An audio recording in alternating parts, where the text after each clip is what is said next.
The economy grew 0.7% in the first quarter, second fastest pace since the pandemic, but bank staff estimate that underlying GDP growth is zero. So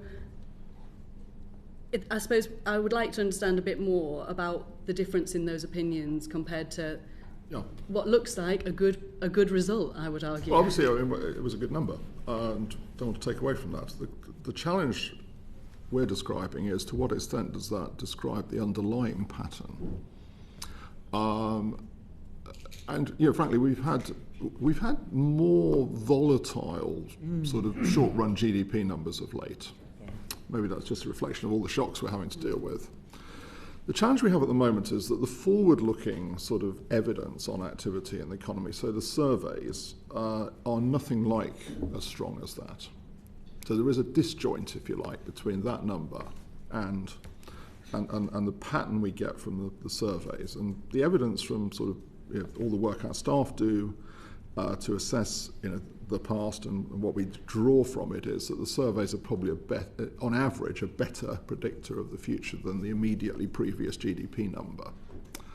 And I should add to that the agents and my own visits around the country are somewhat supporting the survey evidence. So that's why our staff are saying to us, look, it's an encouraging number clearly, there are probably some one-off elements in it, but the pattern that we're getting from particularly the forward-looking surveys is not as strong. Okay, and so you've got your 12 agents up and down the country in every region. Yes. That's not that many. Is it? I mean, one person in every region. From the northeast, I know that. Well, it's more than one. Hang on, it's more than one. Okay, so with the surveys and the agents, how much of the business community in the UK is represented? Well, the surveys, because there's a whole range of surveys. If you, I've not done this, but if you add them up, and it would require a lot of work to do that because you'd have to pick apart the double counting. I think all the various surveys get around quite a lot of the economy. We obviously have our own survey, which is the decision maker panel. But there's many surveys beyond that. You've got CBI surveys, you've got purchasing manager surveys, you've got individual surveys run by particular. Lloyds Bank run one, for instance. So if you add all those up, I think you're getting a pretty good coverage.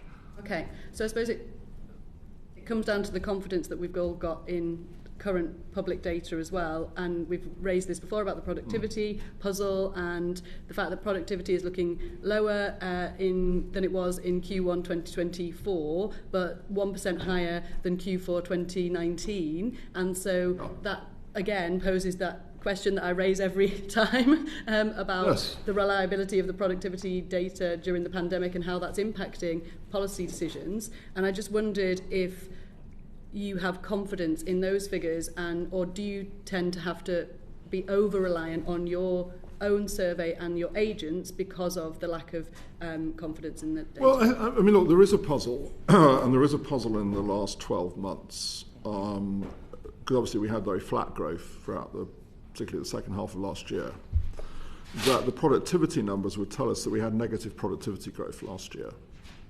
Now, it's possible to have negative productivity growth, obviously, but it is usually, going back in time, the case that negative productivity growth is associated with quite serious recessions. We didn't have that last year. So there is a puzzle there, that we had negative productivity growth without many of the conditions that are typically associated with it. So yes, that does give us a puzzle over exactly what the picture is, what the data are telling us, and that's why we are consumers of every bit of useful data we can lay our hands on, frankly.